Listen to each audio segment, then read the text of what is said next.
안녕하세요. 꿈라디오 도윤에 오신 것을 환영합니다. 저는 40대 직장인 여성으로 두 아이의 엄마입니다. 동갑인 남편과는 소개팅에서 만났어요. 사실 저는 외모로 동네에서 꽤 유명했지만 결혼에 큰 뜻이 없어서 30대 중반까지 혼자였죠. 위로 언니와 오빠가 있고 사랑받으며 자란 막내였지만 집안 형편이 넉넉하지 않아 부모님을 돌볼 사람이 없을 것 같다 결혼을 미루게 되었어요. 큰언니와 작은오빠는 소박하지만 행복한 가정을 꾸렸고 그 모습을 보며 저도 기분이 좋았어요. 하지만 현실적으로 아이들을 키우면서 연로한 부모님까지 돌볼 수는 없을 것 같았어요. 부모님이 노후 대비를 할 만큼 능력 있는 것도 아니어서 제가 그 역할을 해야겠다고 생각했죠. 그러던 중 30 중반에 아버지가 갑자기 돌아가셨어요. 심근경색이 원인이었는데 아버지의 갑작스러운 죽음에 집안 분위기는 그 후 2년간 암흑기였어요. 그리고 어느 순간부터 엄마는 제가 결혼했으면 좋겠다고 하셨어요. 사람 일이 어떻게 될지 모른다며 막내딸이 혼자 남겨질까 걱정하시는 것 같았죠. 제가 가정을 꾸려 행복하게 사는 모습을 보고 싶다고 하셔서 정말 결혼을 해야 하나 싶었어요. 그래서 그때부터 매번 거절하던 소개팅 자리를 나가게 되었죠. 이전 연애와는 다를 거라 예상했지만 나이가 들수록 상대방은 나이가 많거나 외모가 별로이거나 저에게 기대하는 것이 많아 지치기만 했어요. 그냥 포기하는 것이 나을 것 같다는 생각이 들 무렵 남편을 만나게 되었어요. 물론 남편도 키가 크지 않고 잘생긴 얼굴은 아니었지만 깔끔한 차림새와 배려 깊은 말투로 처음으로 즐거운 시간을 보냈던 기억이 남아있어요. 동갑인데도 저보다 어른스럽게 느껴졌고 사업을 해서 그런지 사람이 여유가 있어 보였어요. 그리고 무엇보다 제 상황을 깊이 공감해주고 이해해주는 태도에 결국 연애를 거쳐 결혼까지 하게 되었죠. 결혼 당시 남편의 사업이 크게 성공해서 경제적으로도 여유가 생겼어요. 남편은 저희 가정 사정을 잘 알고 있어서 혼자 사시는 엄마에게 용돈도 드리고 오빠의 가게에도 도움을 주는 고마운 사람이었습니다. 그렇게 남편과 경제적으로 여유를 가지며 서로를 이해하고 두 아이도 생겼어요. 물론 항상 행복한 것은 아니었지만 나름 만족스러운 삶이었다고 자부할 수 있었죠. 제가 매번 행복하지 않았다고 말하는 이유는 사실 시댁의 눈치 때문이었어요. 시누이나 시어머니께서 예의 바르고 선을 넘지 않는 행동을 하셔서 남들이 말하는 시댁살이를 하는 건 아니었어요. 다만 제가 남편과 결혼 후 남편은 아내가 집안일에 집중해주길 바랐고 밖에서 고생은 자기가 하면 되니까 직장을 그만두는 게 어떻겠냐고 제안했어요. 첫째 아이가 생기고 전업주부가 되었고 둘째를 낳고도 여전히 전업주부 생활을 하다 보니 어느 순간부터 은근슬쩍 제게 커리어 걱정되지 않느냐며 요즘 집에만 있는 여자들은 매력이 없다는 등 제가 직장을 다니지 않는 것에 대해 눈치를 주기 시작했어요. 어느 날은 시어머니가 저희 집 앞마트에 붙어있는 캐셔 전단지를 들고 오셨더라고요. 집에 혼자 남는 시간에 이거라도 하면 시간도 때우고 경제적으로도 도움이 되니 좋을 것 같다고 하셨어요. 정말 난감했죠. 경제적으로 도움이 된다면 남편의 부담이 줄어들 테니 저도 하고 싶었지만 이미 경력 단절된 지 몇 년이 되었고 둘째가 아직 200일도 채 되지 않아서 혼자 있는 시간이 거의 없었거든요. 그래서 남편에게 말했죠. 오늘 어머님이 집안마트 캐셔 공고 전단지를 가지고 오셨어. 요즘 내가 직장 안 다니는 걸로 자주 말씀하시는 것 같은데 나도 이제 둘째 조금 더 크면 직장을 구할까봐 어머님이 뭐 당신만 힘들까봐 그러시는 건 아니겠지. 혼자 오래 있으면 적적하지 않냐고 하시는데 어떤 의미인지도 알 것 같아. 그리고 내가 돈 같이 벌면 우리 집에도 더 좋잖아. 그러자 남편이 말했어요. 또 그러셨어? 나는 당신이 집에서 집안일만 하고 남는 시간에 좀 쉬기도 하면서 전업주부로 있는 게 좋은데. 집안일이 쉬운 것도 아니고 내가 사업이 어려운 것도 아니니까 부담도 아니야. 당신 돈 아껴 쓰는 것도 잘하잖아. 덕분에 돈도 얼마나 많이 모았는데. 그러니까 회사 다니기 싫으면 그냥 흘려듣고 지금처럼만 지내자. 아니면 내가 한번 말씀드려 볼게. 사실 저도 경력 단절된 게 늘 마음에 걸렸어요. 일 좋아하기도 했고, 나름 오래 해오면서 인정도 받았는데 가끔 그리워지더라고요. 군대 전에 일했던 회사 부장님이 10년을 같이 일했던 분이라 가끔 연락을 주시는데 그쪽에 자리 한번 물어볼까 싶었죠. 그래서 남편에게 다시 말했어요. 일 좋아하기도 했고, 나름 오래 해오면서 인정도 받았는데 가끔 그리워. 군대 전에 일했던 회사 부장님이 10년을 같이 일했던 분이라 가끔 연락 주시는데 그쪽에 자리 한번 물어볼까 하는데 어때? 남편이 대답했죠. 아직 애들 어린데 당신이라면 애들은 누가 신경 써줘? 나는 당신이 집에 있어서 애들한테 온전히 집중할 수 있는 것도 좋았는데. 당신이 정말 다시 직장으로 돌아가고 싶은 거면 둘째 어린이집 보낼 수 있는 시기부터 하자. 예전에 하던 일 다시 하게 되면 출장도 많고 외근도 많은 업무일 텐데 어린애 키우면서 하기 힘든 일이잖아. 안 그래도 와이프가 집에서 내조하는 게 더 중요하지. 돈 버는 것보다 시간이 갈수록 시댁의 눈치가 점점 더 부담스럽고 결국 직장으로 돌아가려고 했지만 남편은 아이들이 어리니 제가 집에 있는 게 좋다고 반대했어요. 결국 그렇게 제 복직은 흐지부지 넘어가게 됐고 둘째도 5살이 되어 어린이집을 보내면서 드디어 제게도 여유 있는 시간이 생겼습니다. 애들은 어린이집과 유치원에 보내고 나면 일할 시간이 있으니 이제는 정말 복직을 노려보려 했어요. 그렇게 일자리를 다시 알아보던 중 엄마가 쓰러지셨다는 연락을 받았죠. 정신없이 울며 달려간 병원에서 엄마는 유방암 진단을 받으셨어요. 원래 아파도 병원을 잘 안 가시는 성격이라 증상이 있어도 체한 거라며 약 조금 먹고 버티시다가 암이 3기로 진행되어 집에서 쓰러지셨던 거죠. 치료가 불가능한 정도는 아니었지만 형제 중 일을 하지 않고 시간적 여유가 있는 제가 처음엔 도맡아 엄마를 병간호했어요. 하지만 그것도 오래 하진 못했어요. 병원비가 생각보다 더 많이 나왔거든요. 오빠와 언니가 감당하기엔 너무 큰 액수였죠. 남편에게 부탁할 수도 있었지만 시댁의 눈치가 심해 그것조차 쉽지 않았어요. 그래서 결국 미뤄놨던 일을 다시 하기로 했습니다. 엄마를 돌보는 것은 언니에게 맡기고 경제적 지원은 제가 하기로 했죠. 그리고 주말에는 엄마를 뵈러 갔어요. 남편도 저희 엄마가 아프시니 별말 없이 따라줬습니다. 아마 본인이 번 돈을 쓰는 것보다는 낫다고 생각했던 것 같아요. 제가 직장을 다시 다니게 돼도 집안일과 아이 돌보는 것은 소홀히 하지 않기로 약속했으니 괜찮다고 생각했겠죠. 사실 그 이유가 맞을 거예요. 제가 일을 급하게 다시 하게 된 이유는 단순히 시댁의 눈치 때문만은 아니었어요. 결정적인 이유는 남편이었거든요. 이상하게 엄마가 입원하시고 몇 개월 뒤부터 남편이 계속 돈 타령을 하더라고요. 집에서 가장 많이 하는 말은 돈을 아끼자는 말이었고 은근슬쩍 엄마께 드리는 용돈도 이제 그만하자고 했어요. 아프셔서 쓰지도 못하고 병원비만 들어가니까요. 그래서 퇴직 후 제 월급은 엄마 병원비로 쓰고 남편 돈은 예전보다 더 아끼며 살림을 꾸리고 있었어요. 제 월급이야 원래 없던 돈이었으니 병원비로 쓰는 게 괜찮을 거라 생각했죠. 그러던 어느 날 제가 엄마 병원비를 벌기 위해 일을 하게 된 것을 알게 된 시어머니께서 오랜만에 주말에 시댁에 온 저에게 은근슬쩍 월급이 얼마냐 물어보시더라고요. 그리고 출장이 잦은 것에 대해서도 불만을 털어놓으셨습니다. 너희 월급 대부분을 사부인 병원비로 쓰고 있는 거니? 아무리 적어도 200만 원은 넘을 거 아니야?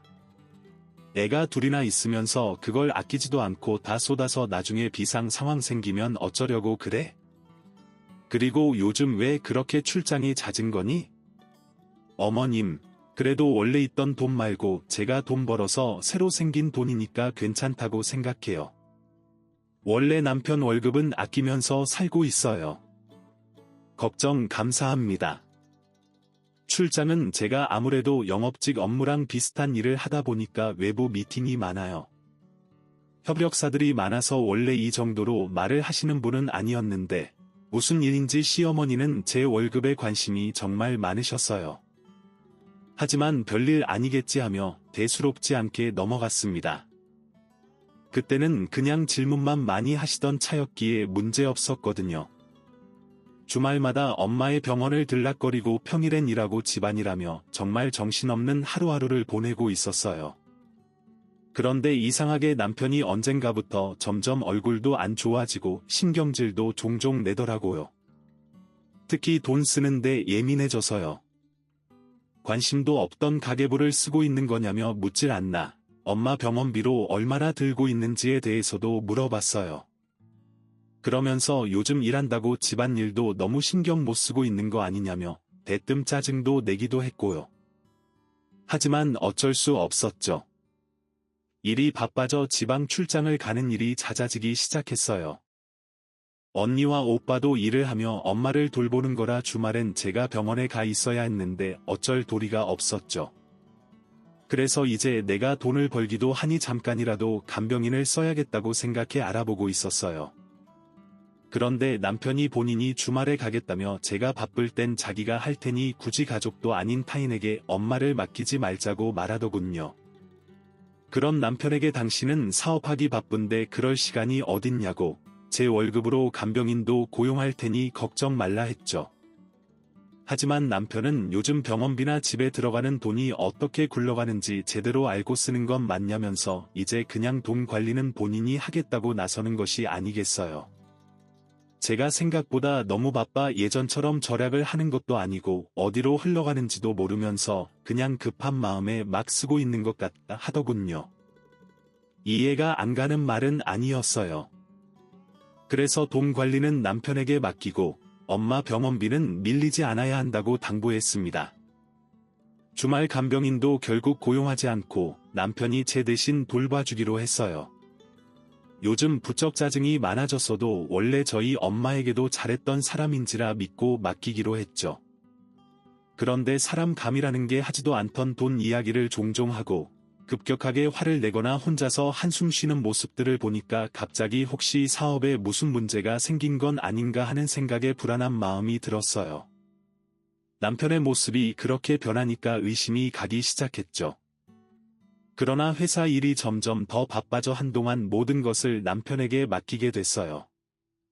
남편은 원래 일 때문에 무척 바쁜 사람이었는데 제가 바쁘기 시작한 즈음부터 집에 있는 시간이 많아진 것 같았어요. 그리고 점점 더 돈에 집착하더군요. 원래 작은 돈에 신경도 안 쓰던 사람이 절약에 불을 켜고 열심히였어요. 작은 것 하나라도 아끼려고 하더군요. 절약에 뒤늦게 재미를 붙인 사람 같지는 않았고 애들에게도 짠돌이처럼 굴었어요. 참 이상했죠. 그리고 시어머니는 제 월급에 대해 말씀하시는 횟수도 점점 늘어나고 있었어요. 가끔은 직원들 상대로 대출해주는 회사도 있다면서 우리 회사도 그런 회사냐며 돈 관련해서 묻고 하시더라고요. 두 사람이 점점 돈에 대한 태도가 변해가는 것을 어렴풋이 느끼고 있었지만 날이 갈수록 희미했던 의심이 확신으로 변해가고 있었죠. 그리고 바쁜 한때를 정리하고 오랜만에 남편과 엄마의 병원에 가게 된 날이었어요. 남편과 엄마 병실로 향하던 중 병원 프론트에서 저희를 불러 세우더군요. 병원비, 납입이 연체되고 있으니 납부하고 가라고 하더라고요. 이상했죠. 남편이 분명 돈 관리하면서 병원비까지 납입하겠다고 말했는데 말이에요. 당황스러웠지만 남편을 쳐다보니 당황한 듯 딴 곳만 쳐다보고 있으니 알 도리가 있나요?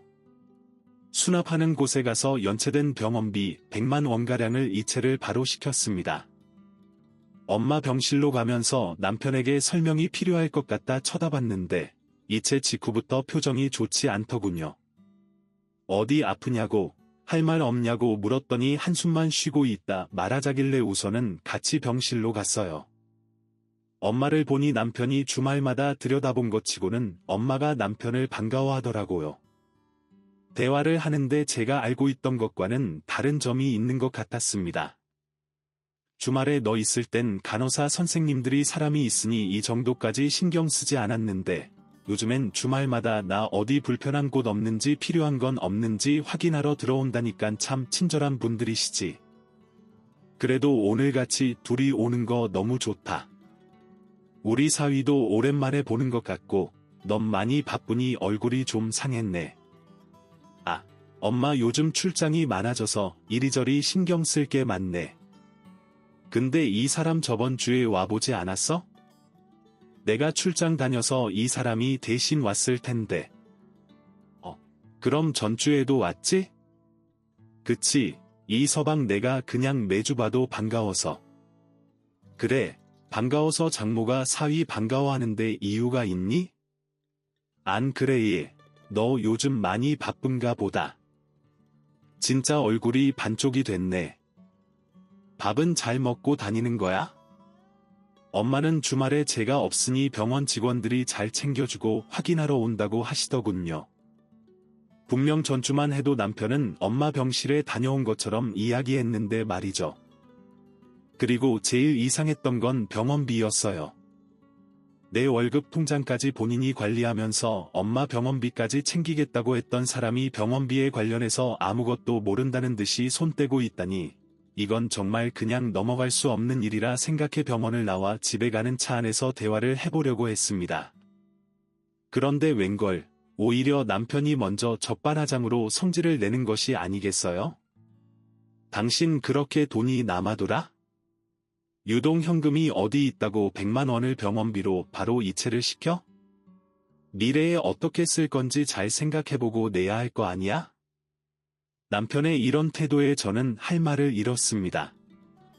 돈 관리를 맡기면서 믿고 있었던 사람이 이렇게 나올 줄은 몰랐죠.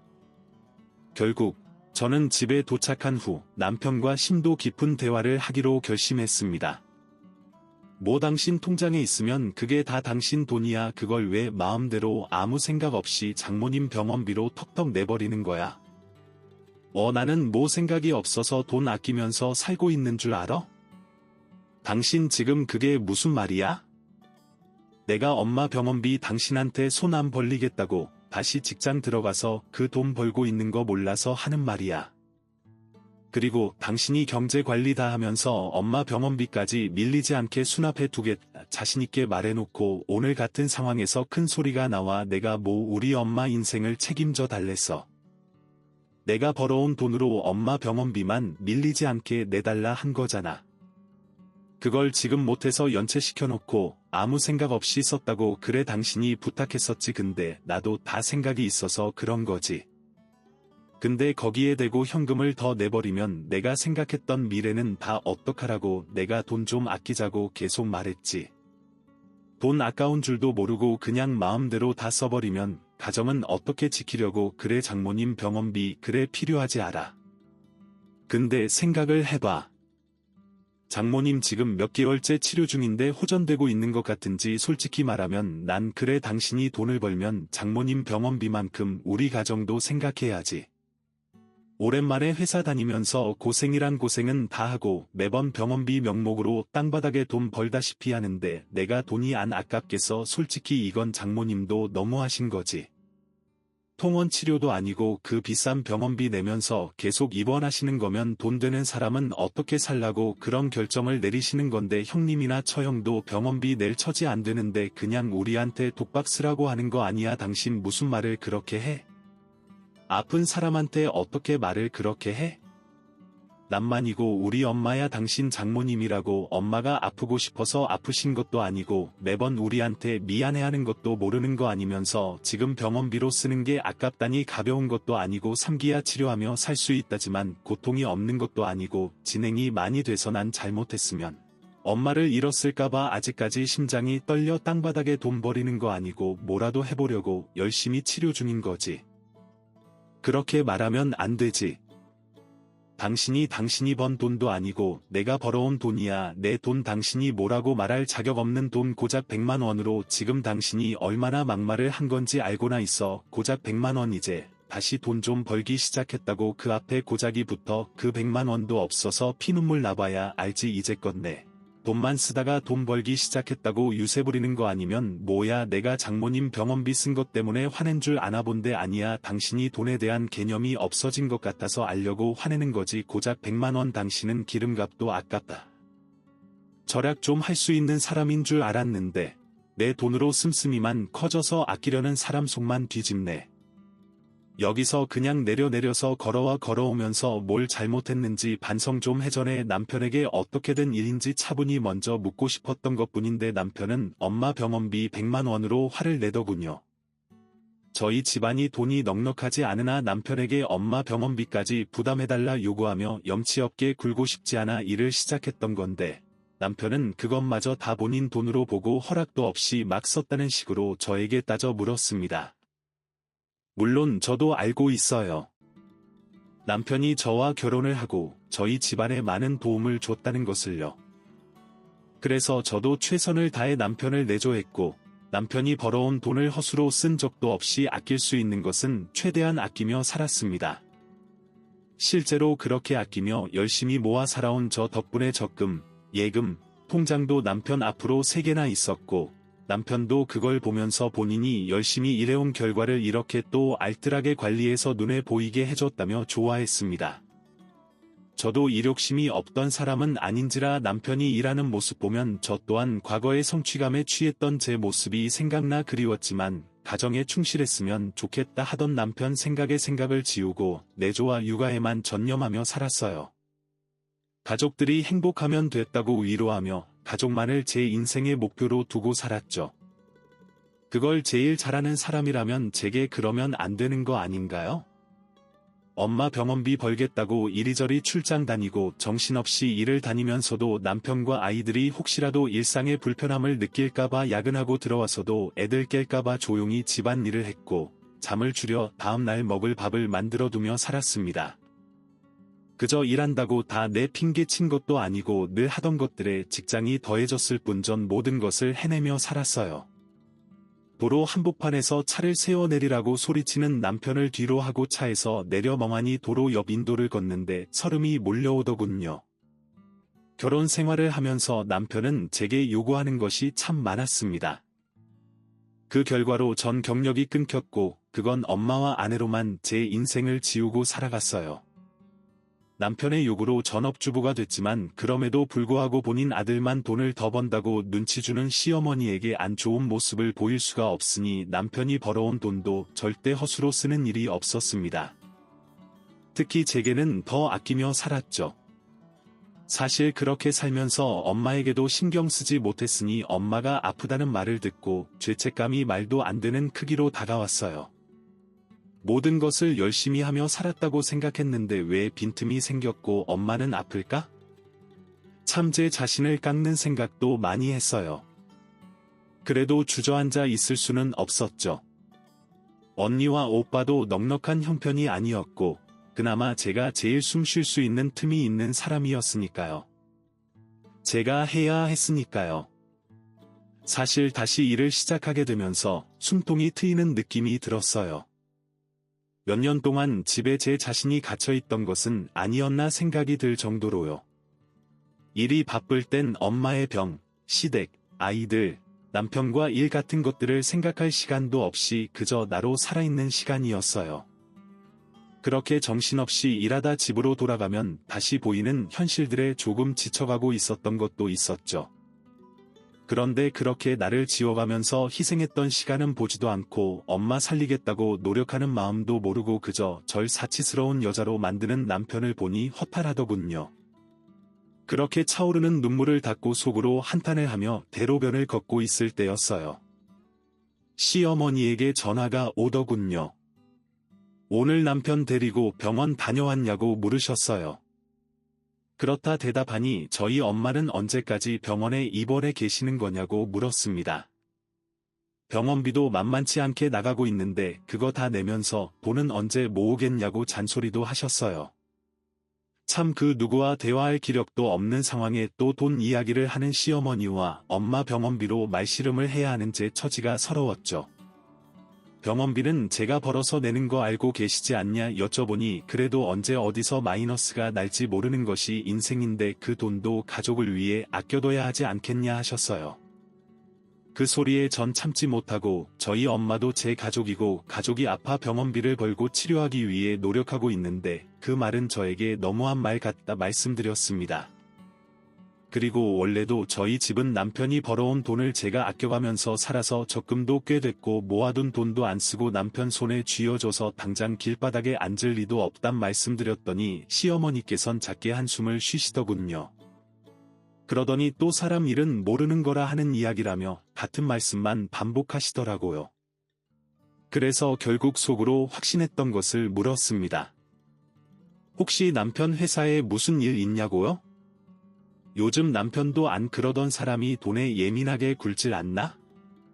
어머님도 계속해서 제 월급과 엄마 병원비에 말씀하시는 걸 보니 문제가 있는 것 같은데 그렇다면 말을 해달라고요. 제가 직접적으로 남편 사업에 대해 물으니 시어머니께선 당황하시더군요. 그리곤 본인 바쁘다고 전화를 끊어버리셨습니다. 남편의 사업 문제가 생겼다는 것이 확실해지는 순간이었죠. 어쩜 사업에 문제가 생긴 걸 저에게 말도 하지 않고 넘어가려고 했을까요? 남편에게 물어봤자 제대로 된 대답을 들을 수 없을 것 같아 남편의 친구이자 동업자인 분에게 전화를 했어요. 제가 전화를 하자 당황하시더라고요. 그러면서 혹시 남편이 또 무슨 사고를 쳤냐고 묻는 게 아니겠어요? 아니 그놈 한번 아이템 대박나서 거래처 사장님들 앞에서 떵떵거리다가 물 먹을 뻔하고 나선 사장님들 비위 맞춰준다고 이리저리 가시는 곳 다 따라다녔잖아요. 그러다가 그냥 가볍게 하는 도박판이라고 거기 따라가서 돈 왕창 날려놓고 또 가려고 하는 거 제가 또 가면 사업하는 거 그냥 갈라설 거라고 붙잡아서 막아놨거든요. 재수씨가 진짜 고생 많아요. 그거 그 적금이며 모 예금이며 다 재수씨가 아껴 살면서 모아둔 거라고 본인 와이프가 이렇게 알뜰해서 결혼한 거라고 자랑해 놓고 그 돈을 다 날려먹었으니 그래도 그거 다 이해해 주셨다니 전 재수씨가 부처님인 줄 알았어요. 아 이번에 사업 갈라서게 된 건 그냥 이제 우리 사업 자체가 많이 죽기도 했고 더 이상 풀릴 틈이 안 보여서 그만 쥐고 있자는 거예요. 전 가족들이 하던 일도 있어서 다시 그쪽으로 가려고요. 저 어리없이 친구 망했다고 연 끊는 거 아닙니까? 오해하지 마시라고요. 재수씨 전화 받은 거 보면 아시겠지만 아무튼 그 녀석이 또 속썩이면 이번엔 참지 말고 제대로 화 한번 내세요. 사업하면서 사과한 책에 제가 잡아둔 것도 있지만 재수씨가 그나마 사람 만들어서 그 사치스러운 놈 잡고 사는 건데 고마운 걸 모르잖아요. 걔가 아무튼 재수씨 다음엔 가족끼리 식사나 한번 해요. 남편 적금 그건 제가 생활비 아껴가면서 모아 남편에게 마음껏 쓰라고 준 게 아니었어요. 고생했다. 이만큼 모았고 우리 앞으로도 더 열심히 해서 나중에 애들에게 좋은 것 주고 부모님께도 효도하고 노후에 둘이 사이좋게 살아보자고 미래를 그릴 수 있게 지어준 것이었죠. 남편이 가끔씩 이상하리만큼 남인 것 같은 느낌이 들 때도 있었지만 좋은 사람이라 자부할 수 있었는데 제가 알던 그 모습이 모두 거짓말이었던 걸까요? 오늘처럼 고작 100만 원으로 본인 와이프를 길거리에 버리고 가는 그 모습이 진짜였을지도 모르겠습니다. 혼란스러운 와중에 모아둔 돈을 모두 도박으로 날려놓고 입 닫고 절에 속이고 아무 일도 없던 척했던 남편의 모습에 토끼가 올라왔어요. 그리고 사업은 기울어가고 있는데 사업을 살릴 수 있던 돈은 모두 도박으로 날려 여유가 없었을 걸 생각하면 어머님의 행동도 이해가 가더군요. 아들이 사업하는 사람이라고 사람들에게 본인도 품위를 유지해야 한다며 사치스럽게 살아갔던 어머니는 그 생활을 다시 못할지도 모르니 제가 번 돈이 얼마나 탐이 나셨을까요?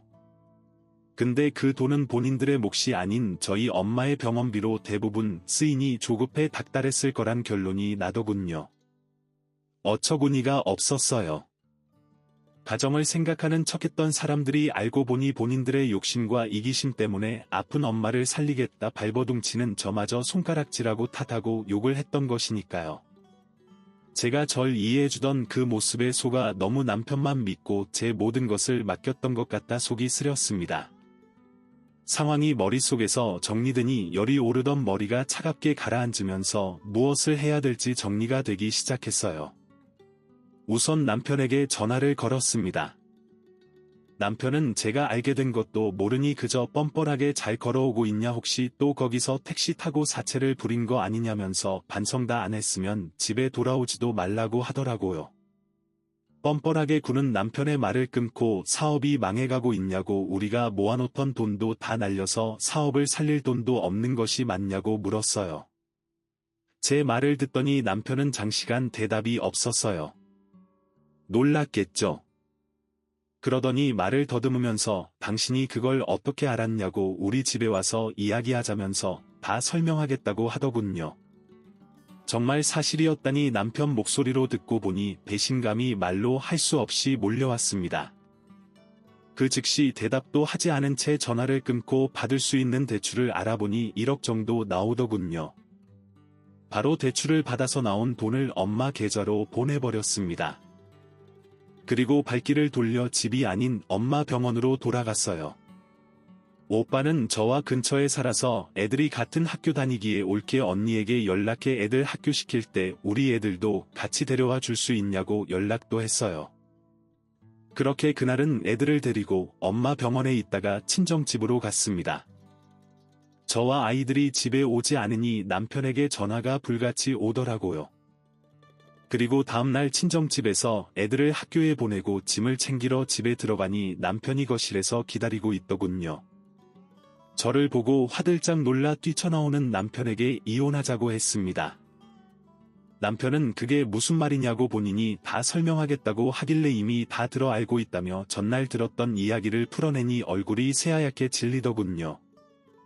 그러면서 본인이 잘못했다고 잠시 미쳐서 한 실수였다 변명하는데 더 이상 들을 가치도 없어 보였습니다. 결론은 도박한 것도 맞고 그간 모아둔 돈도 모두 도박으로 날렸으며 사실 사업이 기울고 있던 것도 본인이 도박에 빠진 것을 거래처 사장님들이 알게 됐고 신뢰도가 없어졌다며 거래를 끊기 시작했기 때문이었어요. 아마도 남편의 동업자이자 친구도 이 사실을 알고 있었지만 굳이 남편 탓은 하지 않고 이제 그만 갈라져서 각자 사업을 해보자고 좋게 말한 것 같았어요. 그리고 남편은 그 이후로 한 번 더 도박에 손을 댔고 그 돈은 시댁에서 제게 티내지 말라며 도와주셨더라고요. 시댁도 한통 속으로 남편과 함께 절 속인 것이었죠. 제게 미래 좀 생각해서 소비를 하라고 호통치던 남편은 그 미래를 망친 당사자였습니다. 엄마가 아픈 후로 제가 얼마나 괴로워했는데 남편은 뒤에서 도박이나 하며 사업을 망치고 집안을 망치고 있었다니 정말 참을 수 없는 분노가 올라와 울분이 목까지 차올랐지만 참았어요. 그냥 가만히 듣고 애들과 제 짐을 챙긴 후 저를 잡은 남편의 손을 뿌리치면서 이혼 소송 걸려서 안 그래도 없는 재산 다 뜯기고 싶지 않으면 잡지 말라고 했습니다. 그리고 이혼 전에 제 명의로 돈도 어떻게 해볼 생각하지 말라고 경고했어요. 이미 여기 오기 전에 받을 수 있는 최대로 다 당겨받아 친정에 보내놨으니 기대도 하지 말라고요. 친정집으로 돌아온 후 다음날 시부모님이 친정으로 찾아오셨더군요.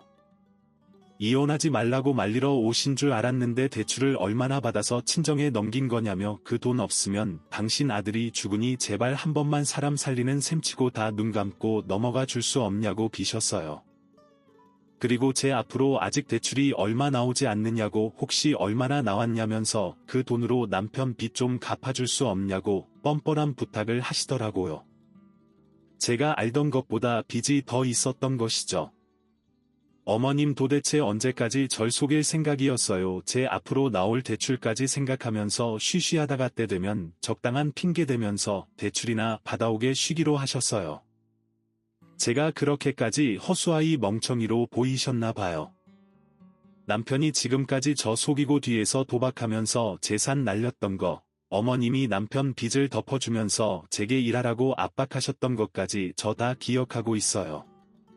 제가 지금 당장 소송 걸지 않고 협의 이혼으로 마무리하려고 하는 건 그래도 그간의 정이랑 그 사람이 저라는 사람을 이해해주고 품어줬던 것이 완전히 거짓말은 아니라 생각하고 싶어서지 남편이랑 다시 잘 되고 그 빚과 잘못을 품어주고 감당하려고 기회를 준 게 아니에요. 예. 그래도 다시 한번 생각해봐라. 응, 그래도 우리 아들이 니네 집에도 잘하지 않았니? 지금이야 빚이 좀 생겨서 어려워져서 그런 거지. 이번에만 넘기면 다시 일어서서 너희 엄마 병원비도 다 부담할 거고, 그래 그때 못했던 간병인도 고용하고 엄마 좀 편하게 해드리면 되지. 응, 애들도 있는데 이혼하면 어쩌겠다고. 그래 니가 직장 다녀서 번 돈으로 어떻게 애 둘을 키우겠냐고. 어머님, 제가 지금 이혼하면 빠듯하겠지만 그래도 애들은 번듯하게 키울 수 있어요.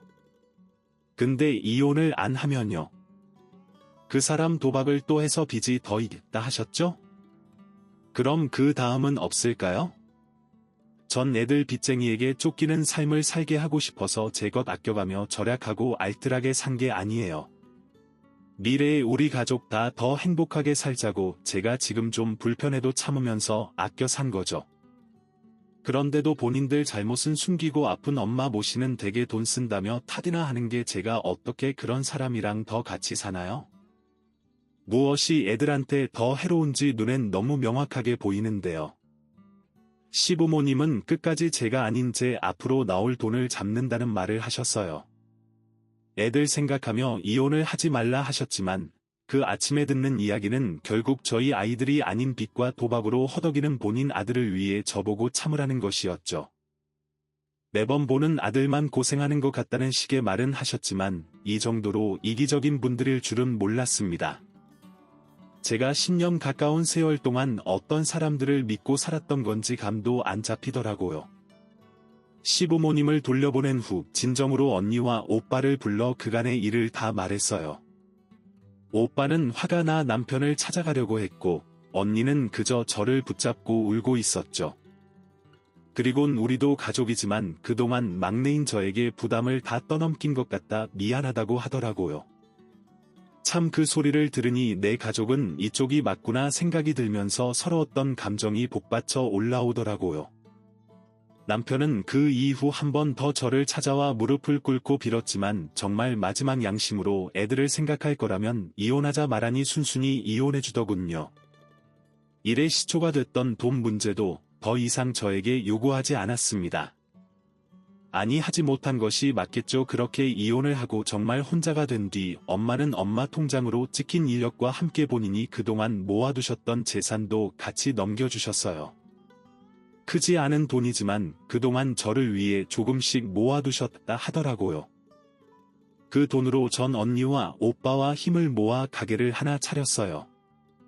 삼남매 식당은 엄마의 음식 솜씨를 물려받은 언니가 주방을 맡고 본인 가게도 해보고 동네 사람들에게 이미지가 좋은 오빠가 홀에서 손님들을 맞이합니다. 그리고 전 혹시 모를 상황에 대비해 여전히 직장을 다니고 있지만 회사를 다니며 쌓아뒀던 인맥으로 가게 홍보며 식자재 거래처를 뚫고 가게 운영의 전반적인 것들을 관리하고 있어요. 원체 삼남매가 절약을 잘하는 편이기도 하고 커가면서 싸우는 일이 잘 없을 정도로 배려하며 커왔기에 가게는 별 탈 없이 잘 운영해 가고 있습니다. 생각보다 반응이 좋아서 요즘엔 아르바이트와 주방 인력까지 구해가면서 가게를 운영하고 있어요.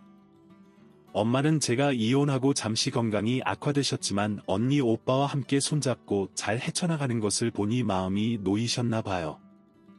최근엔 완치 판정까지 받으셔서 퇴원 후 집으로 돌아오셨습니다.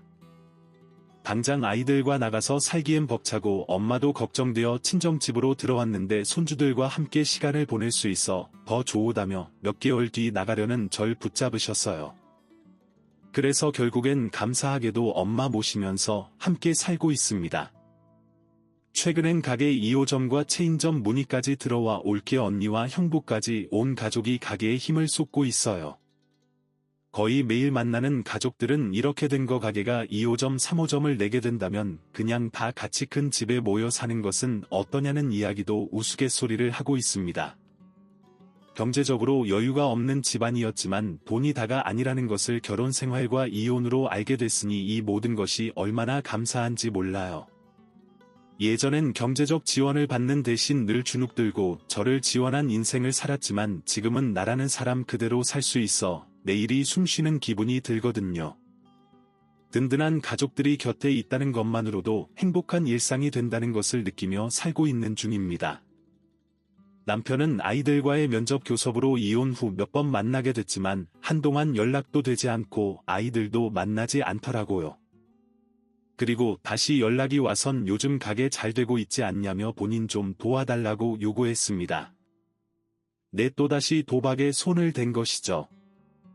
시부모님도 저 없는 사이에 저희 엄마께 찾아와 애들 갈라놓은 것을 저희 엄마 탓을 하시고 남편 비드로 모두가 힘드니 그간의 정으로 좀 도와달라 뻔뻔하게 요구하고 갔다는 이야기를 듣게 되니 남편은 애들에게 아빠 자격조차 없다 생각해 면접 교섭권도 박탈했습니다.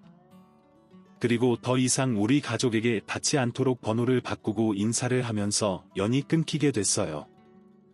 하지만 무슨 이유든 아이들에겐 아빠를 빼앗은 것 같다 미안한 마음뿐이었는데 정말 고맙게도 아이들은 모든 상황을 이해하고 받아들이더군요. 너무 빠르게 어른이 되게 하는 것은 아닌가 걱정이 됐지만 친정 식구들과 가깝게 지내면서 사촌들과 함께 정서적 교류를 하며 지내고 있는 아이들을 함께 돌봐주며 사랑해주는 어른들이 많다는 것을 느끼는 것 같아 마음이 놓입니다. 제 착한 아이들을 위해서라도 더 열심히 살아갈 생각이에요.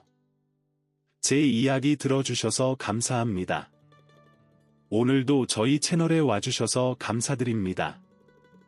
더 좋은 이야기로 찾아뵙겠습니다. 지금까지 작은 별 라디오였습니다.